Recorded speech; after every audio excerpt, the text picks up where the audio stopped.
మాట్లాడి principal secretary గారితో మాట్లాడి కమిషనర్ గారితో మాట్లాడి ప్రతిసారి దాన్ని చాలాసార్లు రివ్యూ చేస్తూ ఇక్కడ దాకా పట్టుకొచ్చాం. సో దీంట్లో భాగంగా ఈ 77 ఈ ఆఫీసెస్ ప్రారంభించడం నిజంగా చాలా ఆనందంగా అనిపించింది.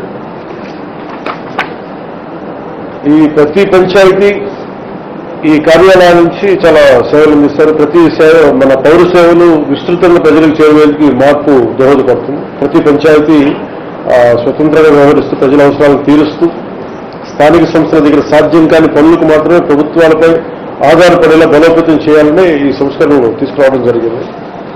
ఈరోజు మనం ప్రారంభించిన డివిజనల్ డెవలప్మెంట్ ఆఫీసుల ద్వారా క్షేత్రస్థాయిలో ప్రభుత్వ అభివృద్ధి సంక్షేమ కార్యక్రమాలను సమీకృతం చేస్తూ నిరంతరంగా రెగ్యులర్ పర్యవేక్షించడం కూడా చాలా తేలికగా సులభం అవుతుంది. కింద స్థాయిలో జరిగే అభివృద్ధిని ఎప్పటికప్పుడు తెలుసుకునే వీలుంటుంది. అలాగే ప్రభుత్వం ఆదేశాలను వెంటనే క్షేత్రస్థాయిలో అమలు చేసేందుకు ఫలితాలు సాధించేందుకు ఈ కార్యాలయాలు చాలా ఉపయోగపడతాయి. అలాగే నేను ప్రత్యేకించి దృష్టికి వచ్చిందంటే ప్రమోషన్స్ గురించి నా దృష్టికి వచ్చింది. ఒకటి, పంచాయతీరాజ్ గ్రామీణాభివృద్ధి శాఖలు పనిచేసే అధికారుల పదోన్నతులకు ప్రమోషన్స్ సంబంధించి చాలా సమస్యలు ఉన్నాయి. ఇదివరకు వీడియోగా పబ్లిక్ సర్వీస్ కమిషన్ ద్వారా నియమితులైన వాళ్ళు వీడియోగానే రిటైర్ అయిన సందర్భాలు చాలా కోకొల్లలుగా ఉన్నాయి. అలాగే గ్రూప్ 1 ద్వారా ఎంపీడీఓగా నియమితులై వారు 22 ఏళ్ల వరకైనా కానీ వచ్చిన ప్రమోషన్ ఇవ్వడం లేకుండా ఉండేది. సో సీనియారిటీ విషయాల్లో కోర్టు కేసులు ఉండి ఎలాంటి ప్రమోషన్ లేక నోచుకునే అధికారంలో చాలా ఒక నిర్లిప్తత ఉండేది. దీన్ని పోగొట్టుకోవడానికి అనేక పరిపాలనా సంస్కరణలు పట్టుకొచ్చాం. తద్వారా మనం ఈ నిర్ణయం తీసుకోవడం దాదాపు 10,000 మందికి ప్రమోషన్స్ ఇవ్వడం జరిగింది.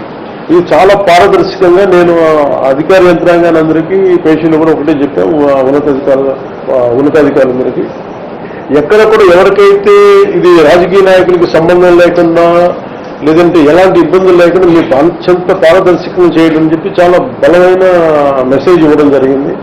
అలాగే నేను క్యాబినెట్ మంత్రిగా ఏమేమి తీసుకోవాలో నా స్థాయిలో ఒక రైట్ అధికారుల్ని నియమించడం జరిగింది.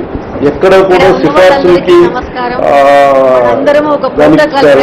ప్రెషర్కి లోను కాకుండా ఓన్లీ అడ్మినిస్ట్రేటివ్ అవుట్పుట్ దృష్టిలో పెట్టుకొని ప్రతి ఒక్కరిని దృష్టిలో పెట్టుకొని ఈ ప్రమోషన్స్ ని ముందుకు తీసుకెళ్ళాం. సో ఈ క్రమంలోనే ఇంకొక అదర్ రిఫార్మ్స్ అంటే స్థానిక సంస్థల పాలనలో చాలా సంస్కరణలు పట్టుకొచ్చాం. అందులో భాగంగా తీసుకొస్తున్నాం. అందులో భాగంగా పంచాయతీరాజ్ గ్రామీణాభివృద్ధి శాఖల పాలనా వ్యవహారాలను కూడా సంస్కరించాం.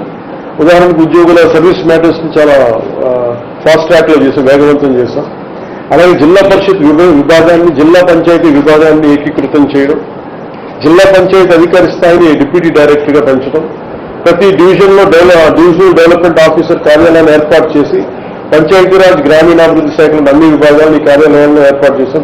తద్వారా ఈ మండల పరిషత్ పాలన గ్రామ పాలన పటిష్టంగా ఉంటుంది. అది మరింత రాష్ట్ర అభివృద్ధి దోహదపడుతుంది. అలాగే శిక్షణ సామర్థ్యాన్ని పెంచడానికి ప్రాంతీయ శిక్షణ సంస్థల్ని పటిష్టపరచడం, అలాగే గ్రామ పంచాయతీ స్థాయిలో 7,244 క్లస్టర్లు రద్దు చేసి 13,350 గ్రామ పంచాయతీలు స్వయం పాలన సంస్థలుగా మార్చాం.